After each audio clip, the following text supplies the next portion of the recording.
നമസ്കാരം.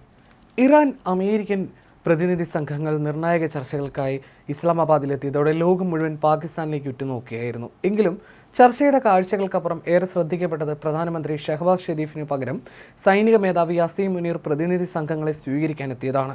പാകിസ്ഥാന്റെ യഥാർത്ഥ ഭരണാധികാരിയായി പരക്കെ വിലയിരുത്തപ്പെടുന്ന മുനീർ തന്റെ അധികാരം പ്രകടമാക്കുന്നതിനായി ഈ സന്ദർഭത്തെ വളരെ കൃത്യമായി ആസൂത്രണം ചെയ്ത ഒരു വേദിയാക്കി മാറ്റി. മുനീറിന്റെ വസ്ത്രധാരണത്തിലെ മാറ്റമാണ് പ്രത്യേകം ശ്രദ്ധിക്കപ്പെട്ടത്. പാർലമെന്റ് സ്പീക്കർ മുഹമ്മദ് ഗാലിബാഫും വിദേശകാര്യമന്ത്രി അബ്ബാസ് അരാക്ചിയും നയിച്ച 71 ഇറാനിയൻ പ്രതിനിധി സംഘത്തെ സ്വീകരിക്കുമ്പോൾ മുനീർ സൈനിക വേഷത്തിലായിരുന്നു. എന്നാൽ മണിക്കൂറുകൾക്ക് ശേഷം നൂർഖാൻ എയർബേസിൽ JD വാൻസ് എത്തിയപ്പോൾ മുനീർ സ്യൂട്ട് ധരിച്ചാണ് പ്രത്യക്ഷപ്പെട്ടത്.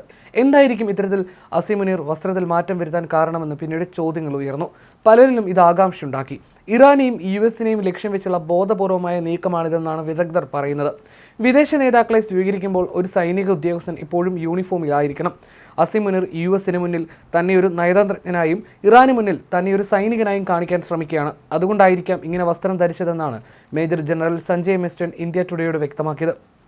അതേസമയം ഈ സംഭവം ഒരു മുതിർന്ന സൈനിക ജനറലിന്റെ പെരുമാറ്റത്തിന് യോജിച്ചതല്ലെന്നും അദ്ദേഹം പറഞ്ഞു. മുൻപ് അമേരിക്കൻ പ്രസിഡന്റ് ഡൊണാൾഡ് ട്രംപുമായിട്ടുള്ള കൂടിക്കാഴ്ചകളിൽ മുനീർ സ്യൂട്ട് ധരിച്ചിരുന്നു. മുനീറിനെ തന്റെ പ്രിയപ്പെട്ട ഫീൽഡ് മാർഷൽ എന്നാണ് ട്രംപ് വിശേഷിപ്പിച്ചിട്ടുള്ളത്.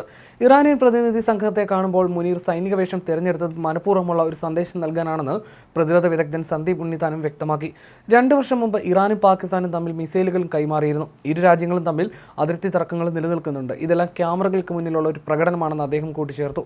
ഭൂമിശാസ്ത്രപരമായ സാഹചര്യം ഒരു പ്രധാന ഘടകമായതിനാൽ ഇറാനും പാകിസ്ഥാനും ചരിത്രപരമായി അടുത്ത ബന്ധമാണ് പുലർത്തിപ്പോന്നതെങ്കിലും അടുത്ത കാലത്തായി ഈ ബന്ധത്തിൽ വിള്ളലുകൾ വീണിരുന്നു. 2024 പാകിസ്ഥാനിലെ ബലൂചിസ്ഥാൻ പ്രവിശ്യയിലേക്ക് ഇറാൻ ഡ്രോണുകളും മിസൈലുകളും ഉപയോഗിച്ച് ആക്രമണം നടത്തിയിരുന്നു.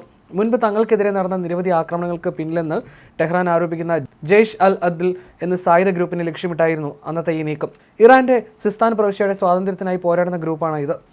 പിന്നീട് ദിവസങ്ങൾക്ക് ശേഷം ഇറാനിയൻ സിസ്താൻ ബലൂചിസ്ഥാൻ പ്രവിശ്യയിലുള്ള ബലൂച്ച് ഭീകരരെ ലക്ഷ്യമിട്ട് പാകിസ്ഥാൻ സൈനിക ആക്രമണം നടത്തിയിരുന്നു. ചൈന ഇടപെട്ടതിനെ തുടർന്നാണ് അന്ന് സംഘർഷങ്ങൾക്ക് അയവ് വന്നത്.